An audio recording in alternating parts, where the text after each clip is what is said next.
Shalom semuanya, kembali dalam program Deep Talk with Pase. Di malam minggu ini kita akan melanjutkan tadarusan Alkitab kita di Daniel pasal yang ke-11. Ya, Daniel pasal ke-11 merupakan pasal yang kalau dalam terjemahan Ella itu ayatnya cukup panjang ya. Jadi kita akan coba memulai tanpa membuang waktu sehingga semuanya bisa kita baca ayat-ayatnya, dan kita juga saya masih ada waktu untuk men-sharingkan apa yang saya dapatkan dari pasal 11 ini.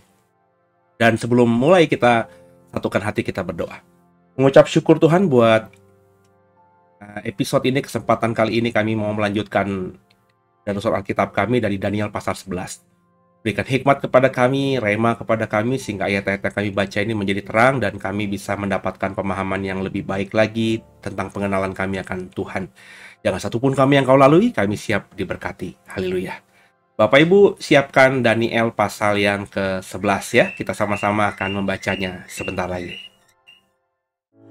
Allah mengerti, Allah peduli segala persoalan yang kita hadapi.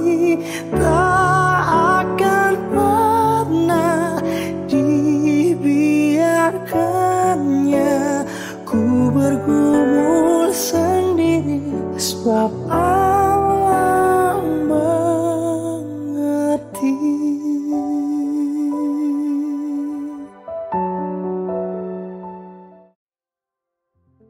Ya, ada bantuan di layar saudara, Daniel pasal 11 ayat 1 dan seterusnya ya. Bersama ya. Seperti dahulu juga aku mendampinginya untuk menguatkan dan menyokongnya, yakni pada tahun pertama pemerintahan Darius orang Media itu. Ya, ini tentu perkataan dari oknum yang dari surga yang membawa jawaban doa kepada Daniel ya. Di pasal yang ke-10 kita tahu bahwa Daniel itu menepi ke sungai Tigris untuk berpuasa selama 21 hari karena dia mendapatkan penglihatan yang membuat hidupnya terguncang tentang akhir zaman ya. Kemudian di hari ke-24 kita sudah tadarusan di episode sebelumnya. Bapak Ibu lihat lagi episode sebelumnya bahwa Tuhan menjawab dengan mengirim utusan dari sorga, yang saya tafsirkan kemungkinan besar bukan Gabriel, karena di pasal 10 Daniel tidak menyebut sama sekali itu Gabriel, padahal di pasal-pasal sebelumnya kita tahu bahwa Gabriel pernah menjumpai Daniel. Berarti Daniel sudah mengenal Gabriel secara tampilan fisik gitu ya. Kalau bertemu berarti kan Daniel dalam pengurapan Tuhan sehingga dia bisa melihat dengan telanjang, dengan kasat mata penampakan dari penampakan dari Gabriel yang mestinya secara spiritual kan tidak terlihat oleh kasat mata manusia karena beda dunia ya, beda dimensi. Tapi di pasal 10 itu jelas Daniel tidak mengenali siapa itu ya. Apakah itu malaikat yang lain atau the archangel atau penghulu malaikat yang lain selain Mikael? Jelas bukan Mikael karena Mikael juga disebut dalam pasal 10. Dan saya menafsirkan bukan Gabriel juga. Ya, apakah itu adalah Kristofani atau penampakan Kristus di dalam Perjanjian Lama? Karena yang menjumpai Daniel itu digambarkan dengan spesifik ya, berikat pinggang emas, matanya seperti suluh dan lain sebagainya gitu ya. Apakah itu penampakan Kristus di dalam Perjanjian Lama kepada manusia dalam hal ini Daniel? Atau ya kalau bukan Kristus, kalau bukan Kristofani, bukan penampakan Kristus di Perjanjian Lama, ya saya menafsirkan ini adalah malaikat yang kuat lainnya. Ya, berarti di surga itu bukan cuma Mikael dan Gabriel, tapi ada malaikat-malaikat lain yang secara penamaan Alkitab tidak menamakan siapa. Meskipun di luar Alkitab kita tahulah ada namanya Rafael lah ya, ada nama yang lain-lainnya gitu ya, tapi di dalam Alkitab kan tidak disebutkan. Alkitab kita dari Kejadian sampai Maleaki, Matius sampai Wahyu, hanya 2 malaikat yang disebutkan secara spesifik namanya, yakni Gabriel dan Mikael ya. Yang lainnya tidak disebutkan. Bukan berarti tidak ada malaikat yang lain, bukan berarti tidak ada malaikat yang lebih hebat lainnya dari Mikael dan Gabriel, memang tidak disebutkan namanya ya. Nah, saya menafsirkannya itu. Nah, malaikat inilah yang rupanya menjadi malaikat pelindung dari Israel ya, dalam hal ini bangsanya Daniel, karena yang Daniel lihat dalam penglihatan di Daniel 10 itu adalah sesuatu yang terjadi atas bangsanya di akhir zaman. Itu yang membuat galau Daniel sehingga dia harus berpuasa. keluar dari istana ke tepi sungai Tigris untuk berkabung dan berpuasa di sana selama 3 minggu penuh gitu ya. Kita baca ayat berikutnya. Raja negeri utara dan raja negeri selatan, itu perikopnya. Ayat 2. Oleh sebab itu aku akan memberitahukan kepadamu hal yang benar. Sesungguhnya 3 raja lagi akan muncul di negeri Persia. Dan yang keempat akan mendapat kekayaan yang lebih besar dari mereka semua. Dan apabila ia telah menjadi kuat karena kekayaannya, ia akan berusaha sekuat-kuatnya untuk melawan kerajaan Yunani. Kemudian akan muncul seorang raja yang gagah perkasa, yang akan memerintah dengan kekuasaan yang besar dan akan berbuat sekehendaknya. Tapi baru saja ia muncul, maka kerajaannya akan pecah dan terbagi-bagi menurut keempat mata angin dari langit, jatuh bukan kepada keturunannya dan tanpa kekuasaan seperti yang dipunyainya, sebab kerajaannya akan runtuh dan menjadi milik orang-orang yang lain daripada orang-orang ini. Maka raja negeri selatan akan menjadi kuat, tapi salah seorang dari panglima-panglimanya akan menjadi lebih kuat daripadanya, dan orang ini memerintah, lalu kekuasaannya akan menjadi kekuasaan yang besar. Beberapa tahun kemudian keduanya akan bersekutu. Putri raja negeri selatan akan datang kepada raja negeri utara untuk mengadakan persetujuan. Tapi putri ini tidak berhasil, juga keturunannya tidak dapat bertahan. Putri itu akan diserahkan, kemudian pula orang-orang yang mengantarnya, anak yang dilahirkannya, dan orang yang mengawininya. Pada waktu itu akan tumbuh suatu tunas yang seakar dengan putri itu menggantikan orang itu. Dan orang ini akan bergerak maju melawan tentara raja negeri utara dan memasuki kota bentengnya. Dan ia akan bertindak terhadap mereka dan ia akan berkuasa.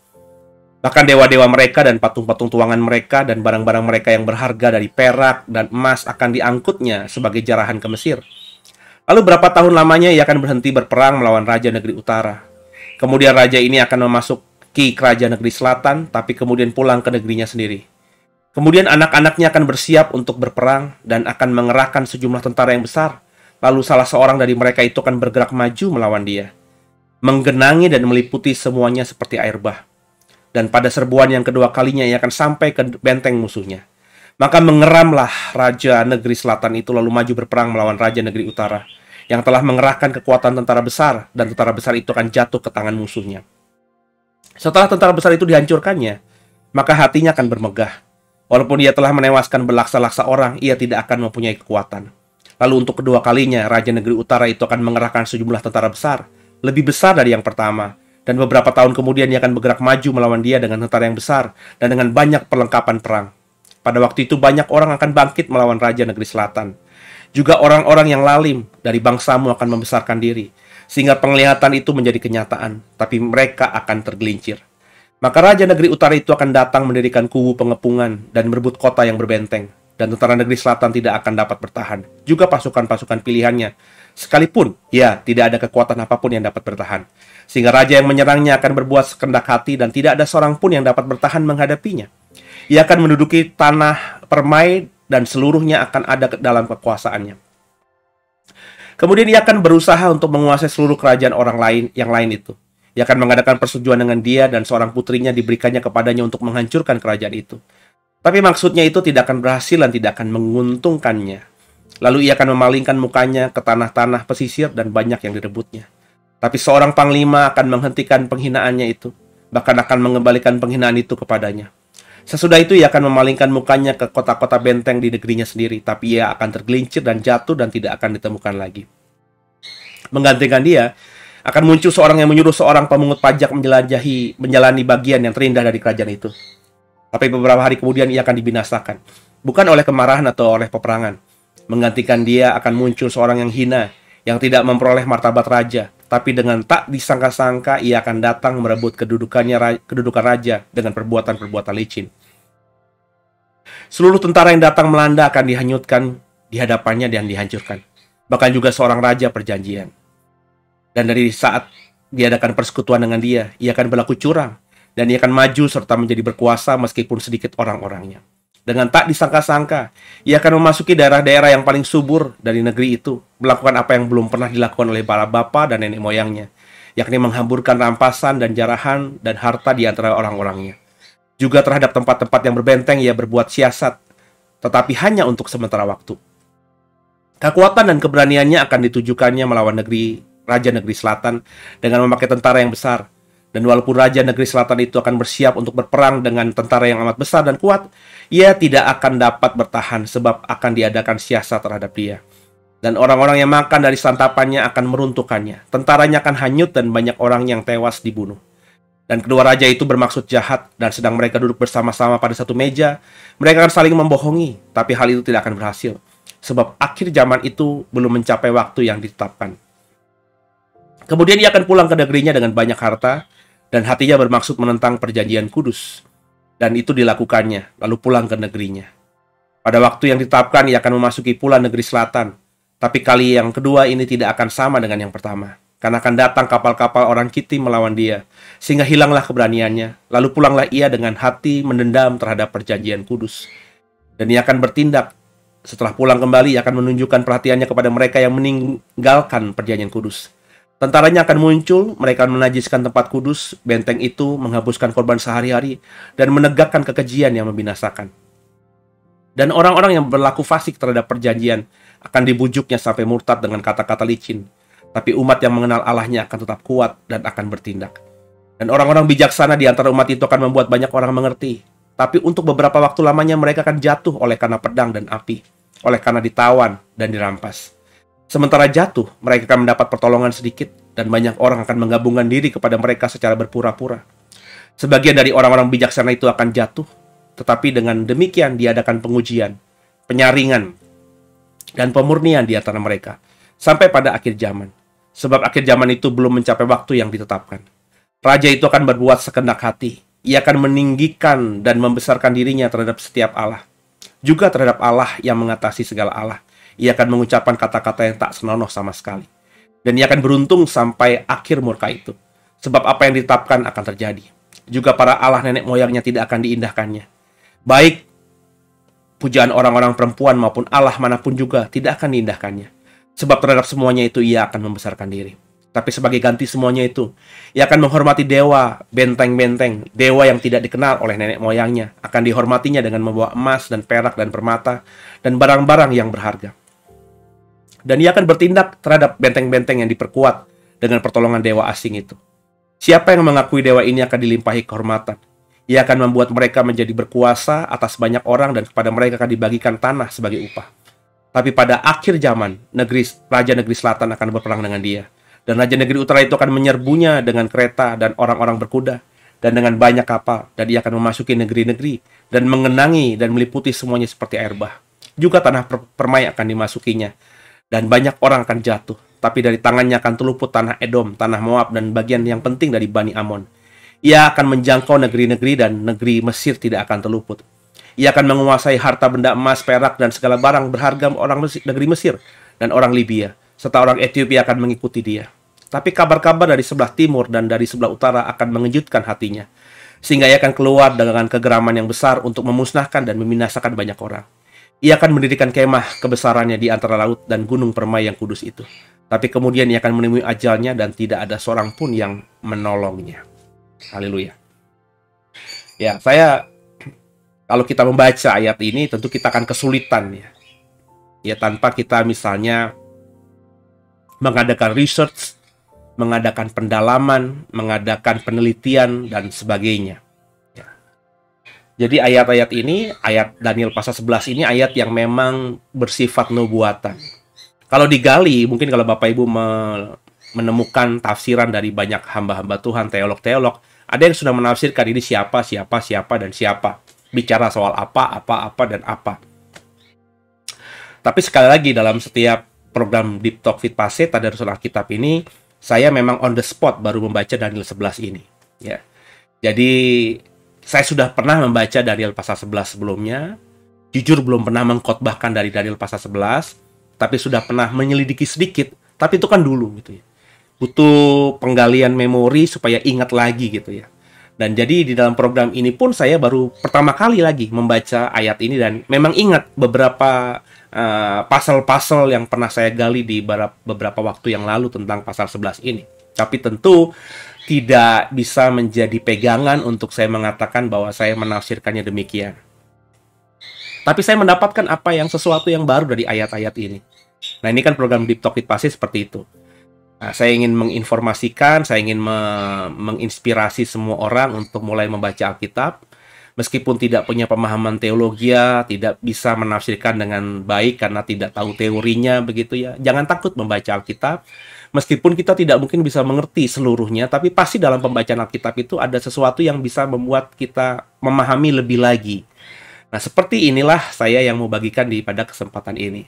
Ya, saya tidak mau mendalami soal 3 raja yang akan muncul di negeri Persia itu siapa. Yang keempat akan mendapat kekayaan lebih besar dan seterusnya ya, itu butuh penggalian.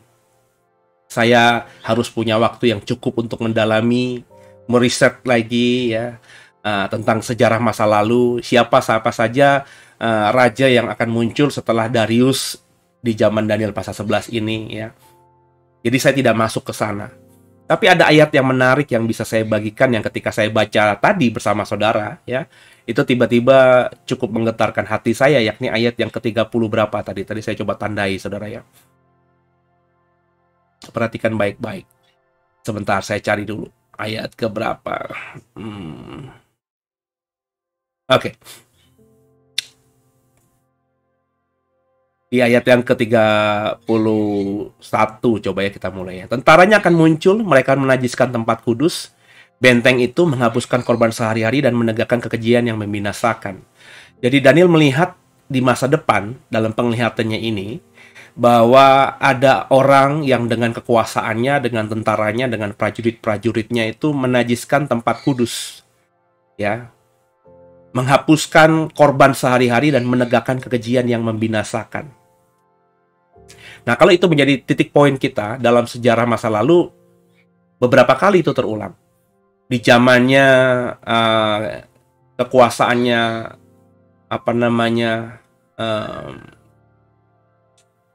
Yunani, ya, di mana Yunani setelah Alexander Agung pernah saya singgung pecah menjadi beberapa kerajaan yang pusatnya yang paling berpengaruh terhadap tanah perjanjian itu ada di Mesir dan juga ada di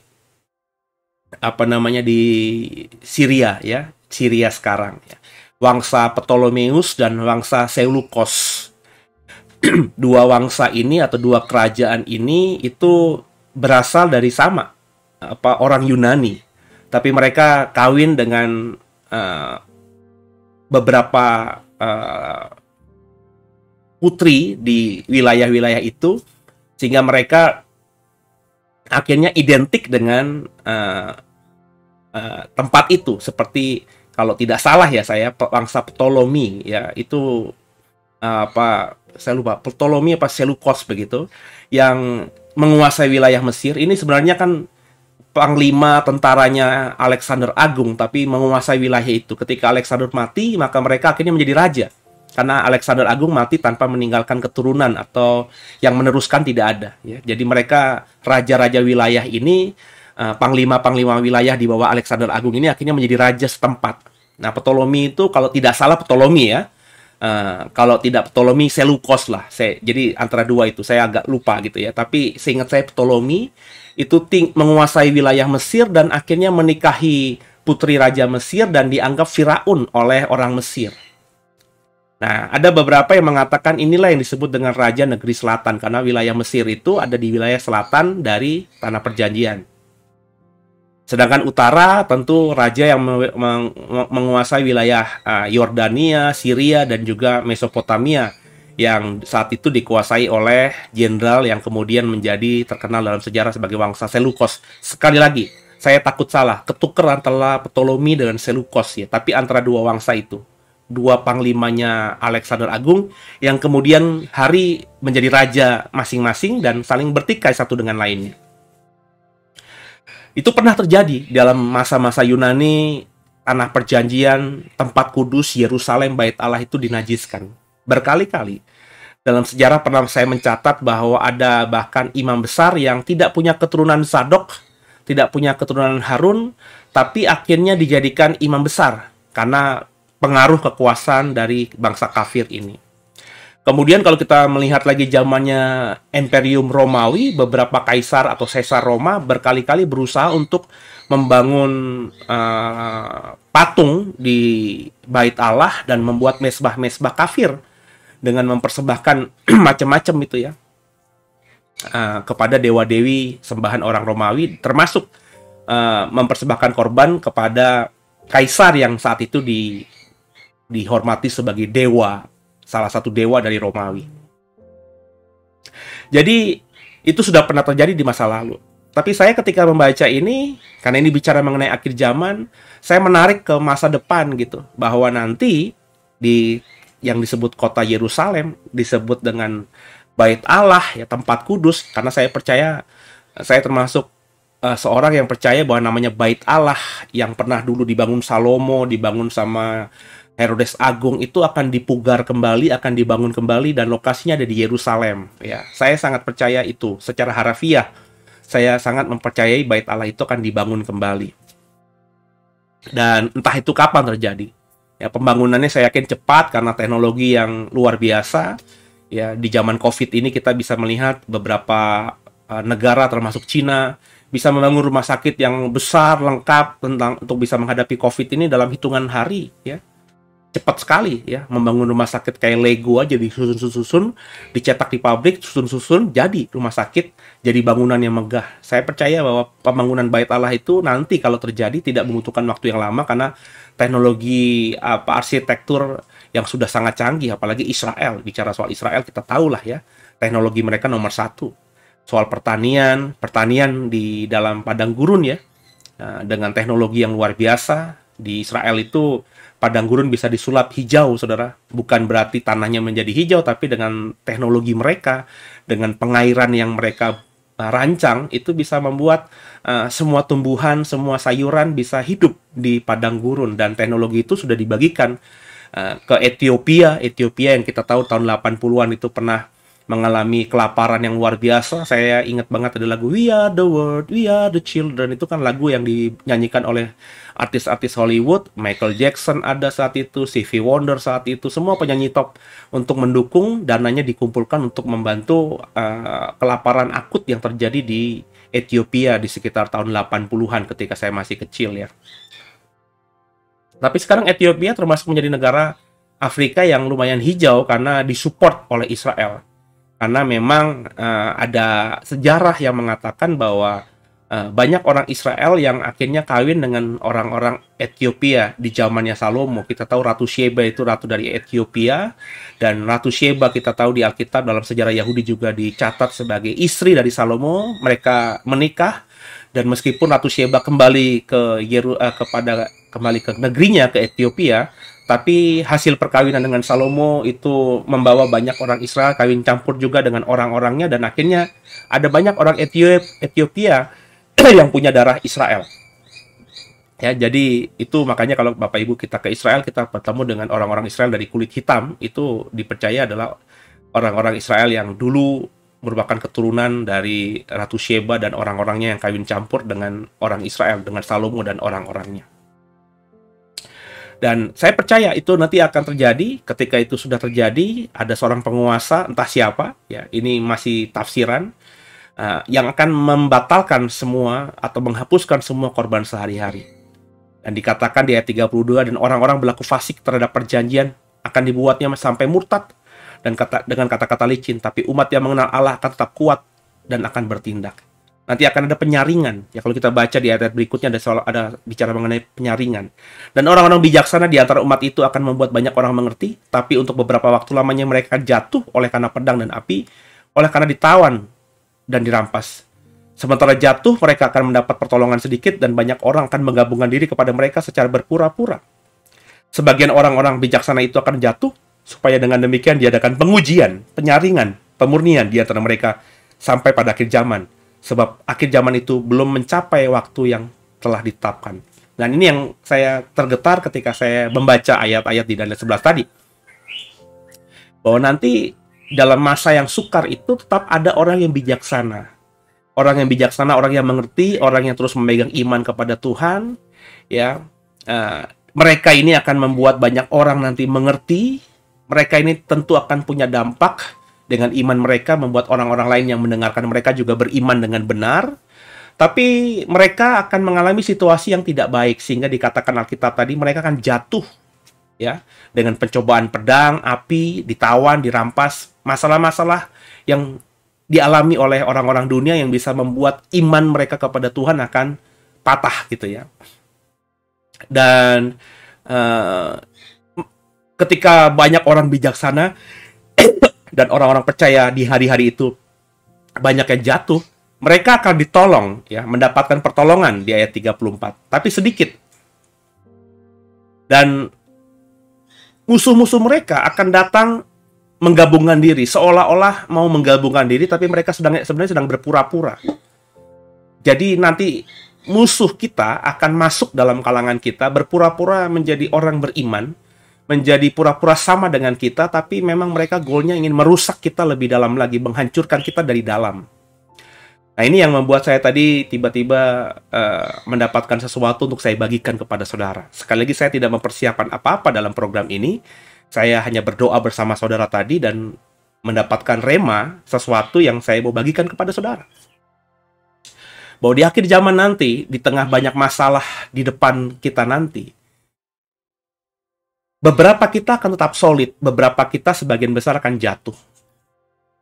Kita yang solid ini, kita yang bisa bertahan ini, semakin lama akan semakin kuat. Tampaknya akan semakin kuat. Karena Alkitab katakan ada beberapa orang menggabungkan diri dengan kita. Sepertinya mereka mau bertobat, mau beriman sama dengan kita. Kita tentu senang menyambut orang-orang yang mau bergabung dengan kita, dengan iman yang sama. Kita pikir mereka adalah brothers. Kita pikir mereka adalah sister. Kita pikir mereka akan sama-sama dengan kita mempertahankan iman, saling menolong, saling menguatkan, saling mendoakan, supaya kita menjadi komunitas yang semakin kuat. Tapi ternyata beberapa mereka itu adalah orang-orang yang sengaja dimasukkan untuk berpura-pura seperti kita. Tapi pada faktanya mereka nanti ketika sudah kita terima dan kita sudah terbuka dengan mereka, mereka inilah yang akan menghancurkan kita. Sehingga ayat di ayat 35 tadi, beberapa orang bijaksana akan hancur, akan jatuh. Juga terdapat pengujian, penyaringan, pemurnian di antara mereka sampai pada akhir zaman. Jadi orang-orang yang diselundupkan menjadi kelompok kita ini, itu diizinkan terjadi ya, baik oleh yang musuh kita maupun diizinkan oleh Tuhan tentunya, untuk membuat kita ini diuji. Siapa yang benar-benar punya iman yang benar, siapa yang ya berimannya ikut-ikutan. Orang yang tidak beriman benar, orang yang beriman ikut-ikutan, orang yang tidak beriman dengan sungguh, orang yang tidak memiliki dasar iman yang kuat. Orang-orang seperti ini akan gampang nanti disesatkan oleh orang-orang yang masuk tadi, yang berupaya berpura-pura seperti kita padahal ingin menghancurkan kita. Makanya nanti akan ada penyaringan, Alkitab katakan. Akan ada pemurnian, sehingga nanti yang muncul adalah orang-orang yang memang seperti emas. Dan ayat-ayat ini akan terjadi nanti. Jadi saya mendapatkan ini untuk saya bagikan kepada saudara. Yang lainnya, tentang hal-hal yang lainnya, saya tidak mendapatkan apa-apa. Mungkin kalau saya punya waktu panjang, saya gali secara ilmu hermeneutika, ilmu tafsir yang benar yang saya paham, saya bisa mendapatkan sesuatu. Tapi karena program tadarusan ini kan tidak seperti ini. Kita berdoa, kita membaca Alkitab setiap pasal sehari dengan harapan, dengan kita mengundang Roh Kudus memberikan pencerahan lah. Paling tidak dari bacaan ini ada sesuatu yang bisa kita dapatkan, yang bisa kita share. Saya dapatkan dan saya share kepada saudara. Dan yang saya share kepada saudara pada episode ini adalah hati-hati, berjaga-jaga. Ya, one day ini meskipun bicara mengenai Israel, tapi kita juga Israel rohani. Ini juga bisa kita tafsirkan dapat terjadi dalam komunitas kita. Bahwa gereja nanti di akhir zaman akan mengalami banyak masalah, ya, akan banyak orang yang akan jatuh, orang percaya, orang Kristen akan jatuh dosa, murtad, tinggalkan Tuhan, tidak percaya lagi karena tantangan, karena godaan, karena masalah-masalah duniawi, masalah ekonomi kah, masalah iman kah, ya nanti akan banyak serangan-serangan yang menerpa pada kita sehingga orang yang tidak kuat itu akan hancur, akan jatuh, akan rontok imannya. Meskipun sebagian solid. Ada semakin banyak orang yang punya iman yang baik itu akan bisa mempengaruhi orang banyak juga. Jadi gereja itu, kalau saya menafsirkan ini adalah bicara mengenai gereja itu akan kuat. Tapi gereja juga akan keropos. Ya, gereja akan banyak umatnya yang lepas imannya karena tidak mau mengimani yang benar. Tapi sekaligus juga ada orang baru nanti yang datang dengan kehausan. Jadi gereja itu ya nanti akan keluar masuk, keluar masuk, keluar masuk, itu yang saya dapatkan. Ya. Yang tidak kuat, yang karena satu masalah, dua masalah, ya. Alkitab tidak mengatakan itu masalah apa, tapi dikatakan mereka akan jatuh, ya. Karena pedang, karena api, karena ditawan, karena dirampas, karena masalah-masalah tantangan atau serangan-serangan dari dunia, tanda kutip ya. Keduniawian juga bisa, ekonomi juga bisa. Nah, mereka nanti akan hancur dengan sendirinya, jatuh dengan sendirinya. Jadi, ya saya sekarang ini kalau melihat banyak orang Kristen yang seperti itu, ya tidak terkejut juga karena sudah dinubuatkan oleh Daniel ini. Ya. Kalau ada orang Kristen yang baru yang mau bertumbuh bersama-sama, ya juga tidak terkejut juga karena sudah dinubuatkan Daniel. Karena menjadi concern bagi kita masing-masing, apakah kita adalah bagian yang mau benar-benar hidup dalam kebenaran. Jujurlah, apakah kita ini jangan-jangan menjadi orang percaya karena menjadi bagian dari skenario musuh kita yang membuat kita menjadi orang-orang yang diselundupkan menjadi bagian dari orang percaya, tapi sebenarnya kita ini belum beres, kita ini utusan iblis. Jangan-jangan kita begitu. Ya.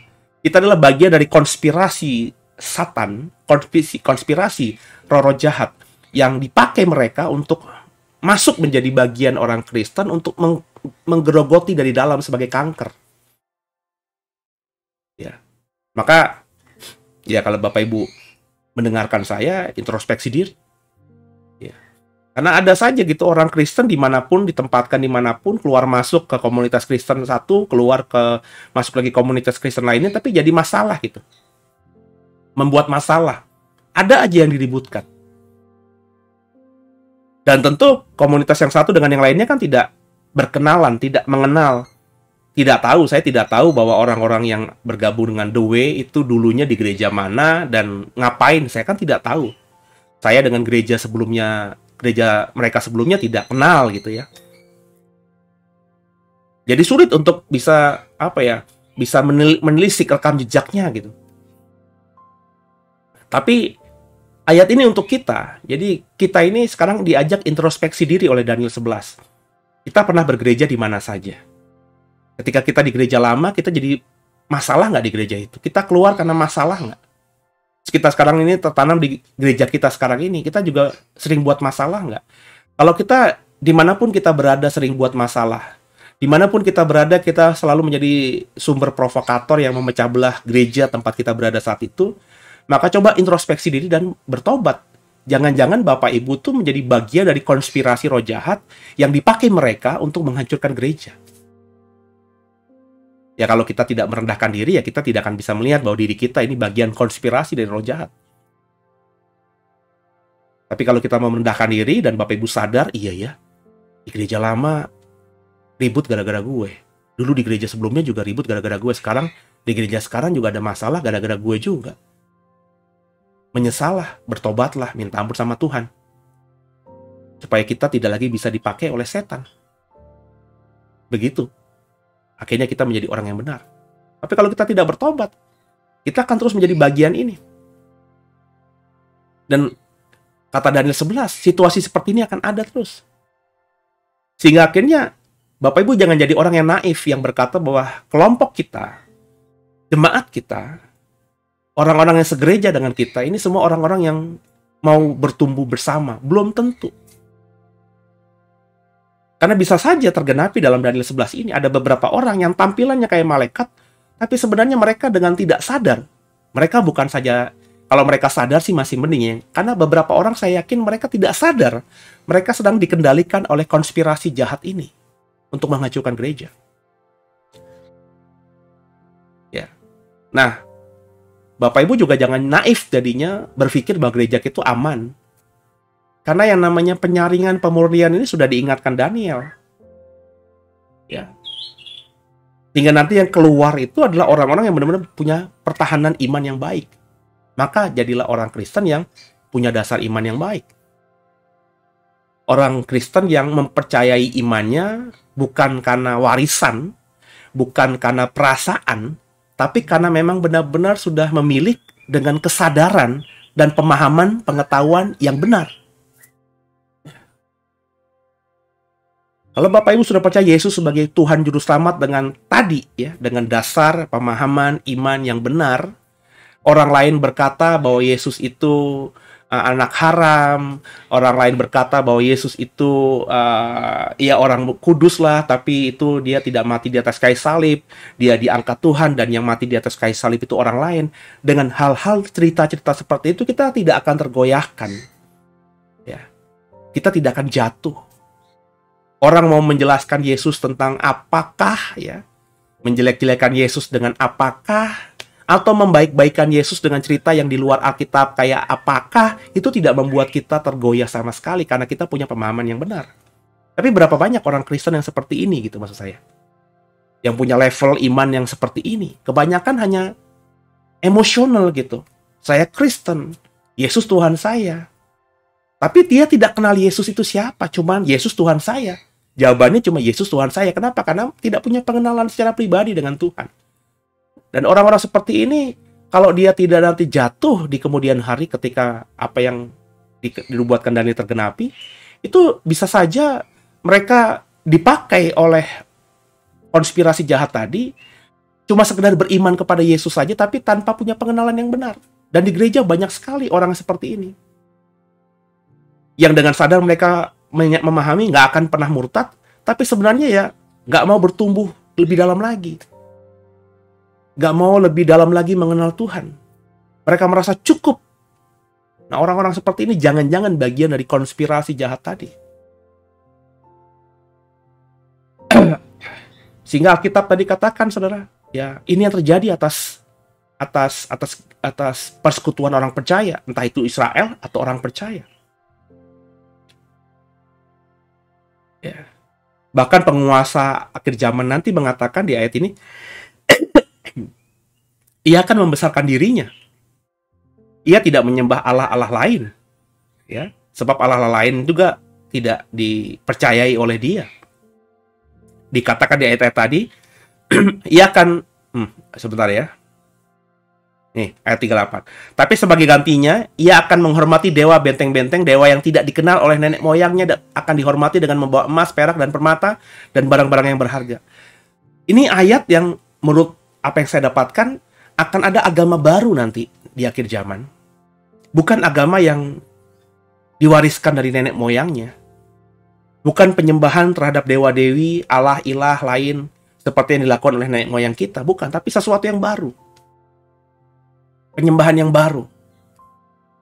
Ya. Nah, apakah ini yang disebut dengan teknologi, ya?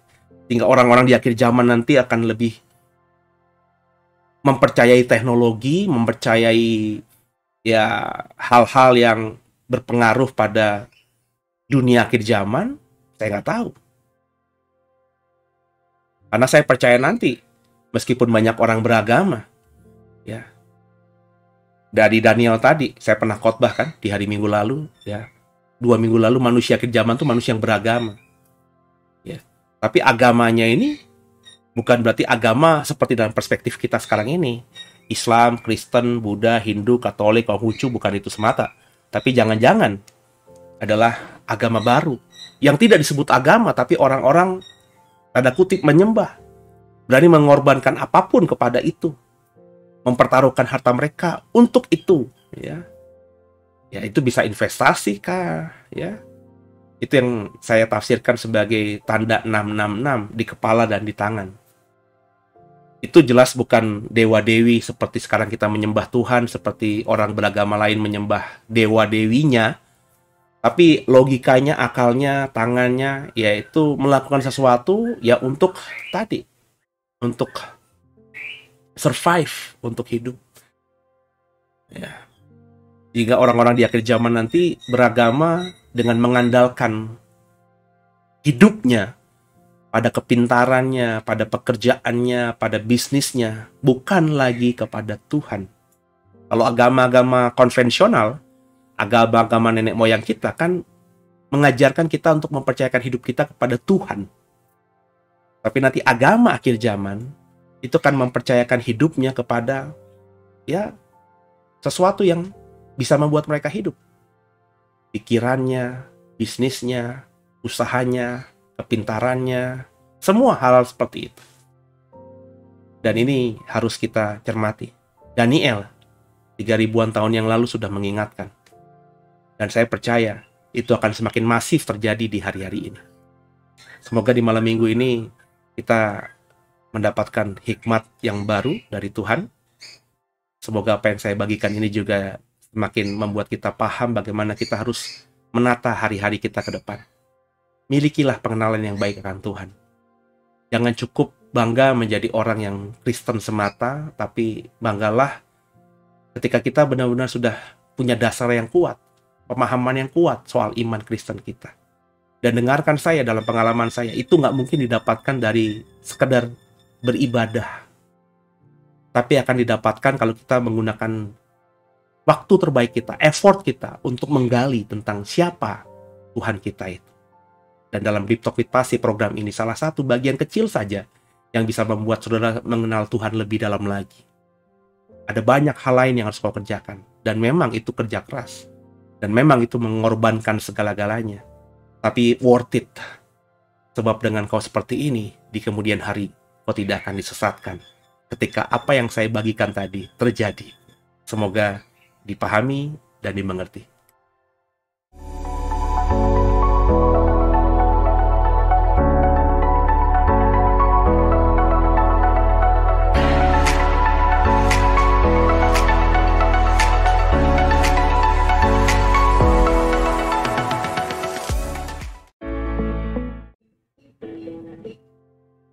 Ya, saudara, kita akan akhiri tadarusan kita pada malam minggu ini. Besok minggu saya akan khotbah soal seri ke-8 soal manusia akhir zaman. Ya, saya akan menserikan manusia akhir zaman, seri ke-8 itu dengan subtema manusia akhir zaman itu seperti Yanes dan Yambres. Siapa mereka? Bapak Ibu tentu banyak yang tidak tahu siapa Yanes dan Yambres karena kata ini, Yanes dan Yambres, hanya muncul satu di Alkitab. Satu kali di Alkitab. Dan banyak orang tidak mendalami siapa Yanes dan Yambres ini. Dengan urapan Tuhan, dengan kasih Tuhan, saya bisa cukup menggali lah dengan cukup dalam Yanes dan Yambres. Dan akan saya bagikan kepada saudara. Karena kata Alkitab, manusia-manusia di akhir zaman itu mirip Yanes dan Yambres. Jadi saya mengundang saudara besok untuk join bersama kami. Bapak Ibu yang tinggal di Serpong dan sekitarnya bisa beribadah on-site di gereja. Datang ke The Way langsung di apartemen Tripak PSD lantai 1. Kalau Bapak Ibu jauh dari Serpong, Bapak Ibu bisa ikuti live streamingnya jam 11 dan juga siaran tundanya tentu jam berapa saja di channel YouTube The Warriors ini. Ya, kita beribadah bersama. Jangan lewatkan pengajaran yang Tuhan berikan kepada saya yang saya mau bagikan pada esok minggu supaya kita menjadi manusia akhir zaman yang baik gitu ya. Tidak seperti Yanes dan Yambres. Gitu ya saudara ya. Tundukkan kepala kita doa. Makasih Tuhan, kami belajar dari Daniel 11 tentang apa yang terjadi di masa depan dan kami mau menjadi orang Kristen yang berjaga-jaga, orang Kristen yang hidup dalam pemahaman iman yang benar. Ampuni salah dosa kami. Yesus Kristus adalah Tuhan Juru Selamat kami yang hidup. Dan ke dalam tangan-Mu lah kami serahkan tubuh, jiwa, dan roh kami. Haleluya. Amin. Jangan lupa di-subscribe, di-like, dan di-share link ini kepada yang lainnya. Juga jangan lupa besok ibadah minggu ketika sudah ada di share linknya, Bapak Ibu bisa join dan sharing link ibadah minggu kami kepada yang lainnya juga. Sebab saya berharap sungguh lewat mimbar The Way, kebenaran bisa disampaikan kepada semakin banyak orang yang mau belajar tentang kebenaran sejati. Dan kalau Bapak Ibu diberkati, bagikan itu di gerejamu gitu ya. Jadi kita saling berbagi dari apa yang saya sampaikan, Bapak Ibu dapatkan, Bapak Ibu gumuli lagi bersama Tuhan, Bapak Ibu sharingkan kepada yang lain, TikTok begitu. Seperti efek bola salju nanti akhirnya semakin banyak kita bisa mempengaruhi orang-orang supaya hidup dalam kebenaran di akhir zaman ini. Demikian, Tuhan Yesus memberkati. Jangan lupa dukung doa supaya program ini terus ada, saya sehat. Saya itu lagi gak enak badan, lagi flu sudah beberapa hari ini supaya dipulihkan Tuhan gitu ya. Dan saya masih terus bisa komitmen untuk tadarus Alkitab setiap hari menemani saudara, mengajak kita semua untuk lebih kenal Tuhan dengan sungguh. Selamat malam, God bless you all. Sampai jumpa di Senin mendatang.